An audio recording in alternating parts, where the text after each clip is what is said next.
Deputy commissioner Imran Qureshi ने गंदम खरीदारी मराकज का अचानक दौरा करके इंतजामात का जायजा लिया। डिप्टी कमिश्नर इमरान कुरैशी ने किसानों से उनके मसाइल दरियाफ्त किए और अफसरान को मसाइल हल करने की हिदायत जारी की। मजीद देखते हैं डॉक्टर काज़म अब्बास बलोच की इस रिपोर्ट में। डिप्टी कमिश्नर लोधरा इमरान कुरैशी ने गंदम खरीदारी मराकज का अचानक दौरा किया। डिप्टी कमिश्नर इमरान कुरैशी ने गंदम खरीदारी मराकज में किए गए इंतजामात का जायजा लिया। डिप्टी कमिश्नर इमरान कुरैशी ने किसानों से उनके मसाइल भी दरियाफ्त किए और मसाइल को फौरी हल करने के लिए मुतल्लिका अफसरान को हदायत जारी की।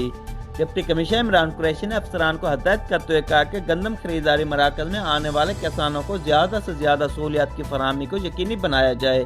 गंदम खरीदारी अमल में किसी किस्म की कोताही या गफलत और बदعنوانی को हरगिज़ बर्दाश्त नहीं किया जाएगा। गंदम खरीदारी के मुतल्लिक मसाइल को तरजीही बुनियादों पर हल किया जाए। गंदम खरीदारी सेंटर पर आने वाले किसानों के लिए सायादार जगह का मुनासिब बंदोबस्त किया जाए और कोरोना वायरस से बचाव की हिफाजती तदाबीर पर खुसूसी अमल दरामद किया जाए। कैमरा टीम के साथ डॉक्टर काज़म अब्बास बलोच, राज न्यूज़, लोधरा।